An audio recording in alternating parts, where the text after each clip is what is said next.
Mahalo for coconetas. My name's Adrian Stevanon. Join me on my trip around Peru.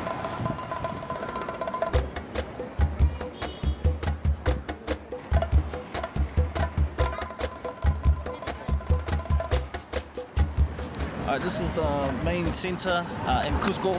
Cusco was the center of the Inca Empire before the Spaniards basically came in and wasted them a few hundred years ago. And it's a beautiful little place. It reminds me a little bit about the islands. Like, you got churches sort of everywhere you can see. There's people trying to sell you stuff everywhere. Kind of reminds me of, you know, Beach Road and Samoa, except they're not selling the Observer. There's all sorts of other stuff though. And the one thing you might want to know when you come here is it's about 3,000 meters above sea level. So on your first few days, it's hard to do just about all the little things because you just get puffed down and stuff.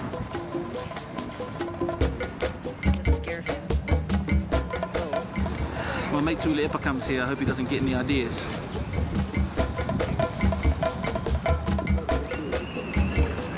Now this is a lesson for anyone in the islands for a new business idea.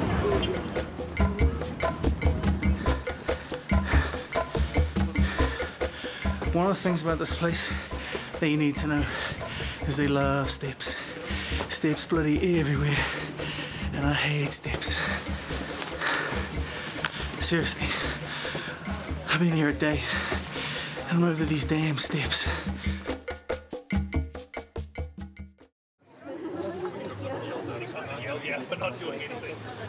Hello, we're just getting ready for our first day of the Inca Trail. Yeah, so we'll see how we get on. I'm scared, to be honest. The Inca Trail, 45 k's long and more than 500 years old, part of a huge Inca roading system connecting the ancient empire. This road leading to Machu Picchu. A couple of the crazy things that I've noticed so far is that even though this trail is real ancient, you know, locals are still using it to get to their villages and things like that, which is kind of cool. The other out of it thing, I've seen the porters wearing jandals while all the other tourists have hiked out heaps to get hiking boots. It's kind of incredible. So is my hat.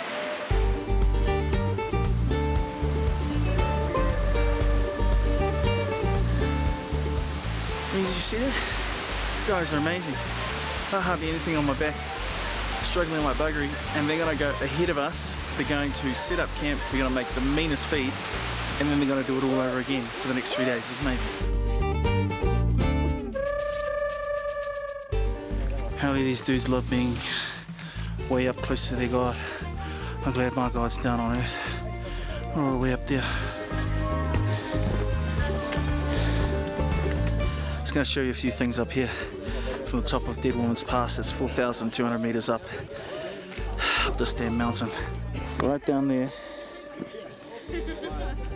those little specks are, that's where we came from. Unbelievable.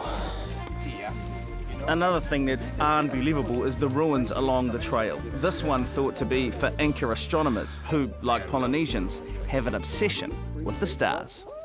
That's why the Incas knew exactly when is the farming season, when is, when is the time to pick up the crops, when is the time to start, farming. They knew exactly. Yeah, just watching the constellations, plus, it's really amazing, guys. Really incredible. One of the real challenges here, it's not necessarily going up, it's all about going down. And these Inca steps, as beautiful as they are pretty tough to get down. Okay, well, not for this guy. So this is our campsite. It's pretty cool. The porters and do an amazing job. They beat us to camp every day and then set up for lunch, and then they beat us again to the next point, and then they set up for dinner and dining tent. And that's our view.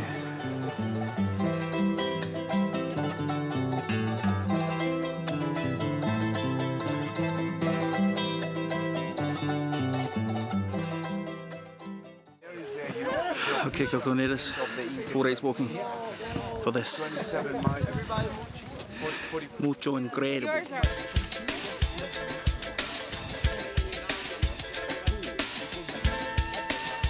Well, this is Machu Picchu. and it's incredible to be here. But I guess a couple of points of interest for Polynesians is that, well, for one thing, some of the theories that support why we came from Peru is one, it follows the kumaro or the sweet potato, but the other thing is it's stone structures like this that they think maybe mirror some of the pyramids that are found in the Pacific, like the one in Savai'i in Samoa.